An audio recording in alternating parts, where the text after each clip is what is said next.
आजच डाउनलोड करा आणि तुमच्या आवडत्या मालिकांचा आनंद लुटा। तुम्ही जर पंढरपूरला गेलात तर चंद्रभागेचं स्नान करायचं, घाटानं वर जायचं आणि पांडुरंगाचं दर्शन घ्यायचं। मला सांगा बरं दादा, पांडुरंगाचं तोंड कुणीकडे? तर मी असं म्हणेल चंद्रभागेकड, पूर्वेकड। बरोबर आहे की नाही? पांडुरंगाचं तोंड कुणीकडे? पूर्वेकड। बरं, पुंडलिकाचं तोंड कुणीकड? पूर्वेकड। पांडुरंगाकड नाही, पूर्वेकड। म्हणजे पुंडलिकाची पांडुरंगाकड काय आहे? पाठ आहे। हो, बरं, अशी आपल्याकडे पद्धत आहे का? पाहुणा यावं आणि पाहुण्याकडं आपण पाठ करून बसावं, अशा आपल्याकडे पद्धती आहे का? नाही।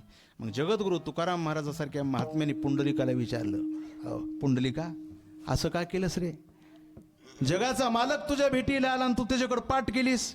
पुंडलिकानं सांगितलं, देवाकडे पाठ झाली हरकत नाही, पण आई वडिलाकडे पाठ होता कामा नये।